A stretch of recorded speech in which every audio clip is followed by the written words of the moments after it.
بسم الله الرحمن الرحيم அளவற்ற அருளாளனும் நிகரற்ற அன்புடையவனுமாகிய அல்லாஹுவின் பெயரால். ذلك بأن الله نزل الكتاب بالحق وإن الذين اختلفوا في الكتاب لفي شقاق بعيد. அல்லாஹ் உண்மையை உள்ளடக்கிய வேதத்தை அருளியிருந்தும் அதை மறைத்ததே இதற்கு காரணம். வேதத்திற்கு முரண்படுவோர் உண்மையிலிருந்து தூரமான முரண்பாட்டிலேயே உள்ளனர். ليس البر أن تولوا وجوهكم قبل المشرق والمغرب ولكن البر من آمن بالله واليوم الآخر والملائكة والكتاب والنبيين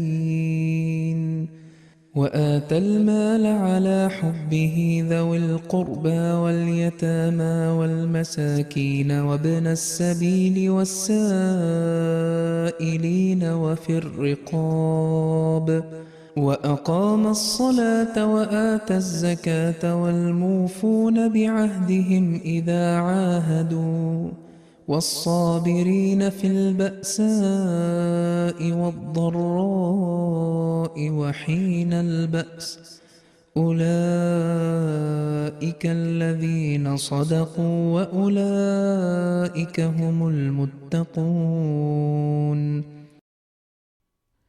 உங்கள் முகங்களை கிழக்கு நோக்கியோ மேற்கு நோக்கியோ திருப்புவது நன்மை என்று, மாறாக அல்லாஹுவையும் இறுதி நாளையும் வானவர்களையும் வேதத்தையும் நபிமார்களையும் நம்புவோரும் உறவினர்களுக்கும் அனாதைகளுக்கும் ஏழைகளுக்கும் நாடோடிகளுக்கும் யாசிப்போருக்கும் அடிமைகளை விடுதலை செய்வதற்கும் மன விருப்பத்துடன் செல்வத்தை வழங்குவோரும் தொழுகை நிலைநாட்டுவோரும் ஜக்காத்தை வழங்குவோரும் வாக்களித்தால் தமது வாக்கை நிறைவேற்றுவோரும் வறுமை நோய் மற்றும் போர்க்களத்தில் சகித்துக் கொள்வோருமே நன்மை செய்பவர்கள்.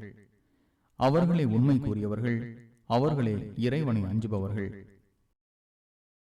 يا أيها الذين آمنوا كتب عليكم القصاص في القتلى الحر بالحر والعبد بالعبد والأنثى بالأنثى فمن عفي له من أخيه شيء فاتباع بالمعروف وأداء إليه بإحسان ذلك تخفيف من ربكم ورحمة فمن اعتدى بعد ذلك فله عذاب أليم.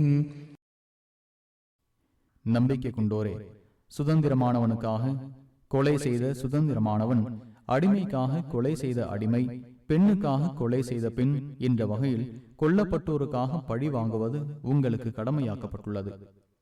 கொலையாளிக்கு கொல்லப்பட்டவனின் வாரிசாகிய அவனது கொள்கை சகோதரன் மூலம் ஏதேனும் மன்னிக்கப்படுமானால் நல்ல விதமாக நடந்து அழகிய முறையில் இழப்பீடு அவனிடம் வழங்க வேண்டும். இது உங்கள் இறைவன் எளிதாக்கியதும் அருளமாகும். இதன் பிறகு யாரேனும் வரம்பு மீறினால் அவருக்கு துன்புறுத்தும் வேதனை உள்ளது. وَلَكُمْ فِي الْقِصَاصِ حَيَاةٌ يَا أُولِي الْأَلْبَابِ لَعَلَّكُمْ تَتَّقُونَ.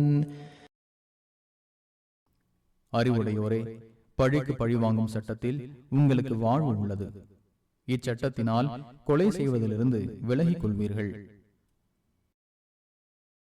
كتب عليكم إذا حضر أحدكم الموت إن ترك خيرا الوصية للوالدين والأقربين بالمعروف حقا على المتقين. உங்களில் ஒருவர் செல்வத்தை விட்டு சென்றால் அவருக்கு மரணம் நெருங்கும் போது பெற்றோருக்காகவும் உறவினருக்காகவும் சிறந்த முறையில் மரண சாசனம் செய்வது கடமையாக்கப்பட்டுள்ளது. இறைவனை அஞ்சுவோருக்கு இது கடமை.